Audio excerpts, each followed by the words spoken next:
नमस्कार, जय हिंद, वंदे मातरम। हमारे इस चैनल धर्मोपीडिया में आपका स्वागत है। मैं हूं धर्मोपीडिया से डॉक्टर पंकज शर्मा और आज आपसे मैं बात करने वाला हूं कि भगवान श्री राम को शूद्रों का विरोधी या उनका हत्यारा मानने के पीछे का कारण क्या है। क्या वास्तव में वाल्मीकि रामायण में उत्तरकांड नामक कोई कांड था या कोई खंड था भी कि नहीं था? क्योंकि यदि हम वाल्मीकि कांड के पहले 6 खंडों का विवरण और उसकी भाषा का अवलोकन करते हैं तो उनकी भाषा में और 7वें कांड उत्तरकांड की भाषा में जमीन आसमान का फर्क मिलता है।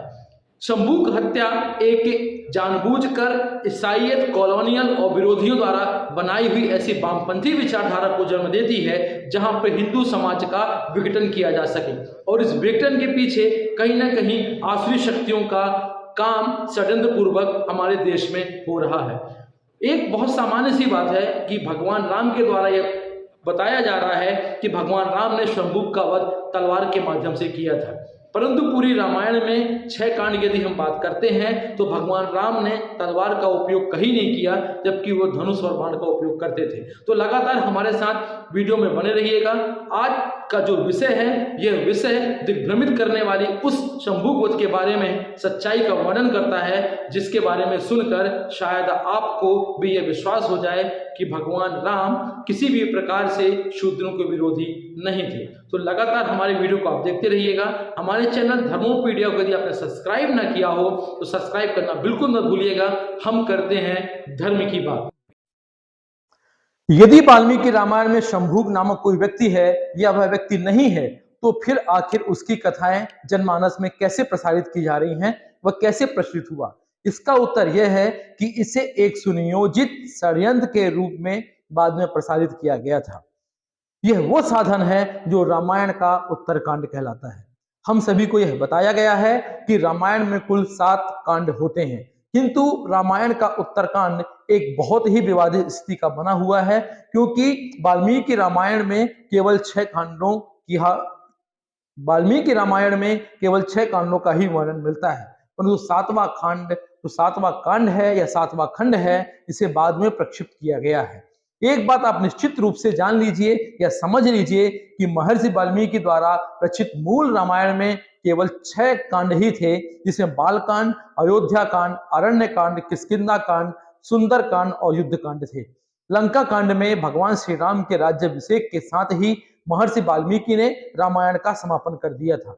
वाल्मीकि रामायण के इन 6 कांडों की विशेषता यह है कि महर्षि वाल्मीकि ने इन सभी घटनाओं को घटित होने के पूर्व ही लिख दिया था, क्योंकि महर्षि वाल्मीकि को भगवान ब्रह्मा का वरदान था कि वो आने वाली घटनाओं को देख सकते थे और आने वाली घटनाओं को शास्त्रों के रूप में लिखित रूप से प्रमाणित कर सकते थे। क्या कभी भी शूद्र के लिए तपस्या धर्मशास्त्रों में वर्जित है? क्या किसी शूद्र के तपस्या करने से किसी ब्राह्मण के बालक की मृत्यु हो सकती है?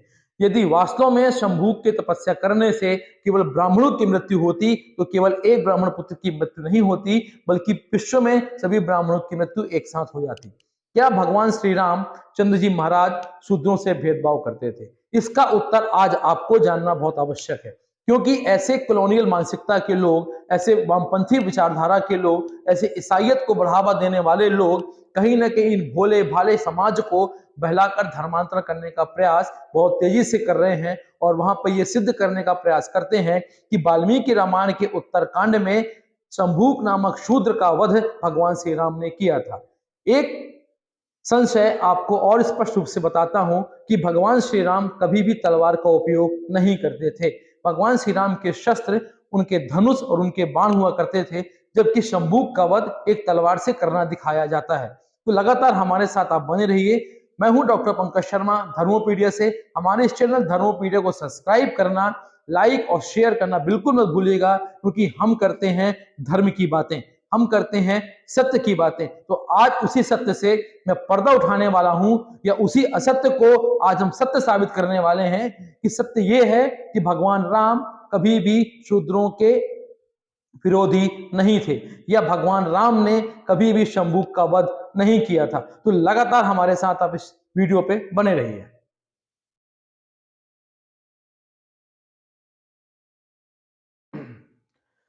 रामायण, महाभारत और उपनिषदों में अत्यंत प्रेरणादायक रूप से यह दिया गया है कि मर्यादा पुरुषोत्तम श्री रामचंद्र जी महाराज के जीवन को सदियों से आदर्श और पवित्र माना जाता है। कुछ विधर्मी और नास्तिकों द्वारा श्री रामचंद्र जी महाराज पर शंभूक वध का एक शब्द जोड़कर उन्हें हत्यारा साबित करने का आक्षेप और आरोप लगाते आए हैं। क्या यह आरोप वास्तव में सत्य है? क्या यह किसी भी शास्त्रों में वर्णित है या कहीं पर यह स्पष्ट रूप से निर्दिष्ट किया गया है कि क्या भगवान राम ने शंभूक नामक शूद्र का वध किया था? सत्य वही है जो तर्कशास्त्र की कसौटी पर खरा उतरे। हम यहाँ तर्कों से शंभूक वध की कथा की परीक्षा करके यह निर्धारित करने का प्रयास करेंगे कि वास्तव में सत्य क्या है। सर्वप्रथम हम शंभूक कथा का वर्णन वाल्मीकि रामायण के उत्तरकांड के 73 से 76 सर्ग में मिलता है, जबकि वाल्मीकि रामायण में उत्तरकांड नामक कोई ऐसा कांड ही नहीं था और ना ही ऐसे किसी खंड का निर्माण वाल्मीकि रामायण ने किया गया था।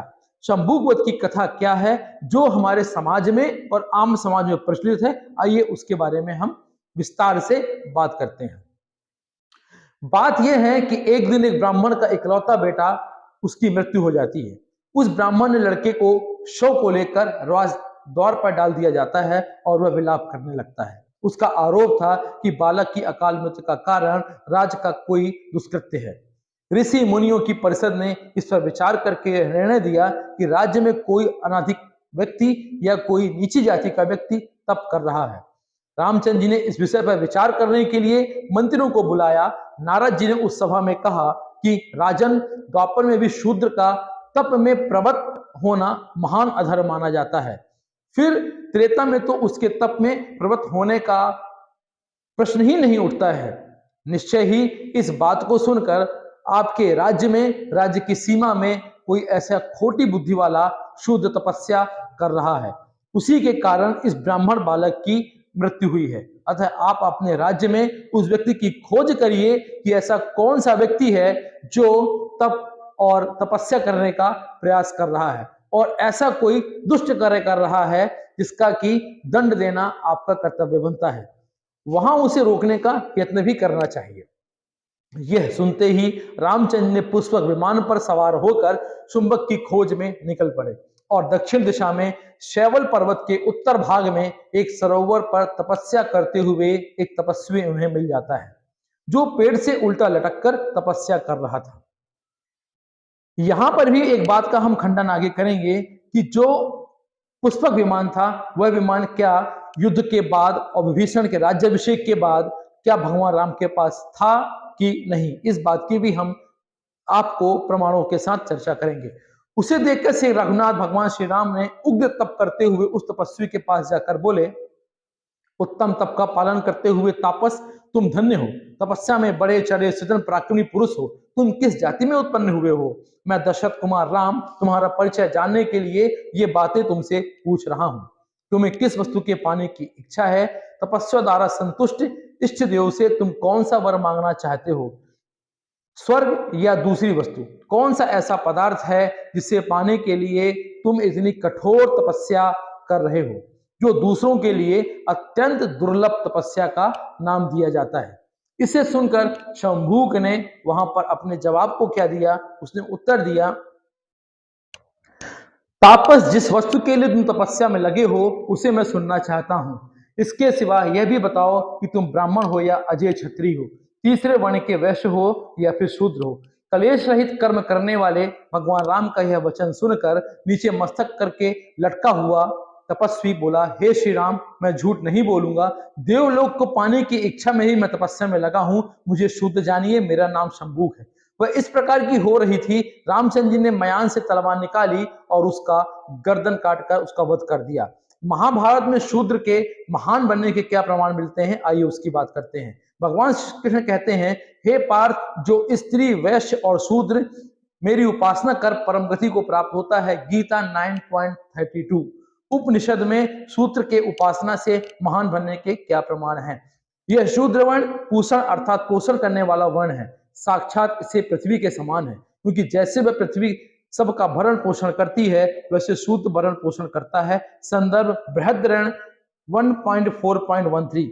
व्यक्ति गुणों से शुद्ध अथवा ब्राह्मण होता है, ना कि जन्म ग्रह से। सत्यकाम जाबाल जब गौतम गोत्री हरदत्त मुनि के पास शिक्षार्थी होकर पहुंचा तो मुनि ने उसके गोत्र पूछा। उन्होंने उत्तर दिया था कि युवावस्था में अनेक व्यक्तियों को वह सेवा करती रही, इसलिए मैं नहीं जानती कि तेरा गोत्र क्या है। मेरा नाम सत्यकाम है। इस पर मुनि ने कहा, जो ब्राह्मण न हो उसका सत्य नहीं कर सकता है। उपनिषद क्रमांक 3.4।